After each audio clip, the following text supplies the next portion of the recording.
Alright, hello. Welcome to my new video about the history of the Bear Country Jubilee.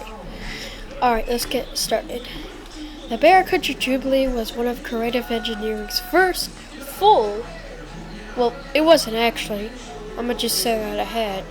I'm reading the wiki right now because I don't have a script ready. But no, it was actually the Jingle Bell Jamboree who was the first full animatronic show by creative engineering. But anyways, it was the predecessor from the Hard Luck Bears. So the Hard Luck Bears was a more advanced version of the Bear Country Jubilee, basically. And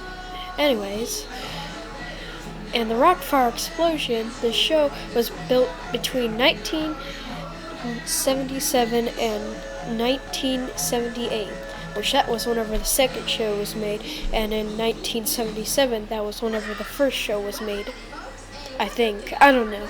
And it's based on Disney's Bear Country Jamboree. I keep on saying Jubilee so many times, I keep on mixing it up with the Disney. The center stage band was named the Four Season Bears, which included Boom Boom Bosco, Fingers Dan, Buddy Crash, and Chet Fatikins. And Waldo and Pierre the Bear, this is a right stage. Pierre the Bear had like a French type of voice, and Waldo was like one of the people in the band that didn't really talk, so that did talk a lot. Where Pierre the Bear didn't like that and always said, shut up, Waldo, shut up. And anyways, here's all the characters and what they do basically. Chet Fatikins plays the guitar, and he's the main character, just like Billy Wilbur. And then there's Fingers Dan. He plays piano, and he has a little bear on top of his piano that rocks his head up and down, I think. I don't know. And then there's Buddy Crash. He plays the drums, and he just looks like a drug addict, if I could say that. Boom Boom Bosco, my favorite character, he plays the upright bass, not a giant violin, or was it I don't know. And yeah. And then on left stage there is a grandma, Beatrice, with two prop characters sometimes. Pretty sure there's two prop characters in the Mariconda show, but there's the raccoon and the beaver. But anyways, the show was limited in movements until the second show. The second show had more movements than the original first show. So yeah. And here are some of the locations. Americana Music Park in Morse, Ohio, through 1978 through 1993, which apparently it was sent to Jungle Jim's internal market, destroyed, and it was destroyed at some unknown rate, but it's probably in a storage unit, which probably not. Anyways, the Morse Pier in Wildwood, I don't know, I forgot. It was luckily had a good ending to that show. It was bought back by creative engineering and later restored, but unfortunately they just rotted away in creative engineering. But they were luckily moved to the new museum. And Morse Pier actually had 3 extra characters in the opera house. Those being Ratzilla, a little rat guy that literally tries to get people go into the building, I think. I don't know. But there's no photos of that, unfortunately, but he would probably be outside the building or in a window, I don't remember. But there's also a Friendly Freddy character, a Friendly Freddy not like an actual friendly Freddy with a guitar playing outside, but like he would be our window and he would be like I think telling the people to go inside too, like Ratso, I think. Or I think Ratso was like one of the people who would say, "Oh yeah, the show's about to start in like 19 minutes." But anyways, Mortimer and Buford were just basically two moose and buffalo heads. Mortimer is a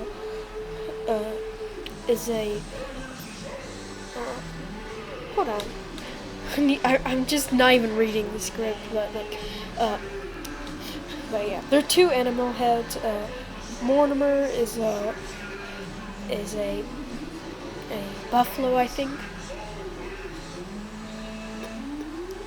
Wait, no, Mortimer is actually a moose, and Buford is a. It's a buffalo. It's a buffalo. I'm getting all mixed up. And there was also at Morse Pier, there was a gorilla that played the piano with a mama grandbag's head. That kind of worked like that one, that like Looney Bird, but in a piano. But like she would pop out and then yell at gosh darn the gorilla, tell him, "Oh yeah, even my boys are more talented than you." Yeah.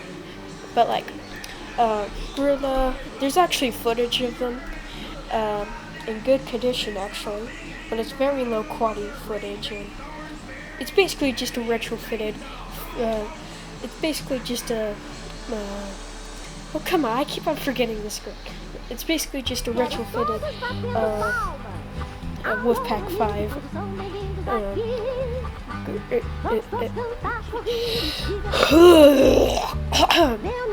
Retrofitted Wolfpack 5 fast Geronimo. But anyways, actually, fun fact, Americana actually did have Mortimer and Buford, just more weird looking. You can actually see photos of them somewhere. I low-key forgot, but I'm pretty sure they're on YouTube. Yeah, like that. And anyways, the mask of Beatrice and Boom Boom Bosco and Buddy L Crash, I hate Buddy Crash, would be reused for the gosh darn Wolfpack 5 purchase, which is Wolfman, and I honestly don't even know what the heck Wolfman's name is. I think it's just Wolfman. And then Beatrice's mask was used for Little Queenie. I think, or was it Minnie? I think it was either Minnie or Little Queenie. I forgot. And fun fact, the first ever Choo Choo was actually created for this show too. So yeah, the first ever Choo Choo. I don't know if the first Bear Country Jubilee actually had the Choo Choo, but I honestly do not know. But like, I think it did. Yeah, I don't know. But anyways, this is the end. I'm tired. There's barely any footage, any info about this show for some reason. But there is a lot of photos if you go into the Bear Country Jubilee wiki, and there is actually footage, but it's just like 2-second long footage of Americana show, but you can only see some random person's hair, and I'm pretty sure Waldo and Pierre the bear, and it's only just the curtains closing, unfortunately. But anyways, this is the end of this recording. Yeah. See you in the next video!